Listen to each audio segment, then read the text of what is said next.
സാറേ സാറേ ആ നീയായിരുന്നു. ഇലക്ഷൻ റിസൾട്ട് വന്നതിൻ്റെ സങ്കടത്തിലാണ് സാറേ. നമുക്ക് അടുത്ത പ്രാവശ്യം പിടിക്കാന്നേ. എന്തായാലും എൻ്റെ വീട്ടുകാരുടെ വോട്ട് മുഴുവൻ സാറിനായിരുന്നു. ആ നിങ്ങളെങ്കിലും ഉണ്ടല്ലോ. കണക്കൂട്ടിലൊക്കെ ഒന്ന് തെറ്റിപ്പോയല്ലോ സാറേ. കണക്ക് കൂട്ടുകാരൊന്നും തെറ്റിയില്ല. എൻ്റെ പാർട്ടിക്കാർ പറഞ്ഞു 240 വോട്ട് അവരുടെ ഉറപ്പിച്ചു.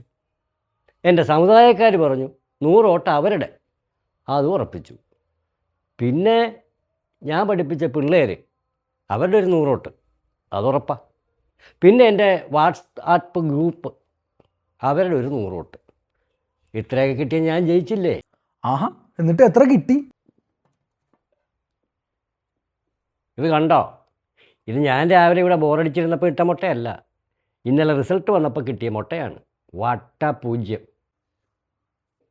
ഇതിലെവിടെയാണ് നിൻ്റെ കുടുംബക്കാരുടെ വോട്ട്? ഈ വട്ട 0-ൻ്റെ അകത്ത്. നിൻ്റെ തന്ത ആ കള്ളനാരായണൻ അവൻ AC കാറിൻ്റെ പോകുള്ളെന്ന് പറഞ്ഞിട്ട് എൻ്റെ കയ്യെ കിടന്ന മോതിരം പണയം വെച്ച് ഞാൻ AC കാർ വിട്ടുകൊടുത്തത്. അവൻ്റെ വോട്ടെങ്കിലും വന്നോടാ? ഇതൊന്നുമല്ല എൻ്റെ സങ്കടം. ഈ ചാനലുകാരെല്ലാം വിളിയോട് വിളിയാണ്. കേരളത്തിലാകെ മുട്ട കിട്ടിയ ഒരാളേ ഉള്ളൂ, അത് ഞാനാ. എന്നെ കാണാൻ. മുട്ട? അപ്പോൾ സാറിൻ്റെ വോട്ട് എന്ത് ചെയ്യും? അത് പിന്നെ എനിക്ക് ഇത്ര വോട്ട് കിട്ടുമല്ലോ. എതിർ സ്ഥാനാർത്ഥി നമ്മുടെ അപ്പുറത്തെ വത്സലയായിരുന്നല്ല, അവളൊരു വോട്ട് എന്നോട് ചോദിച്ചായിരുന്നു. ഒരു വോട്ട് ഞാൻ അവൾക്ക് കൊടുത്തു. അത് ശരി.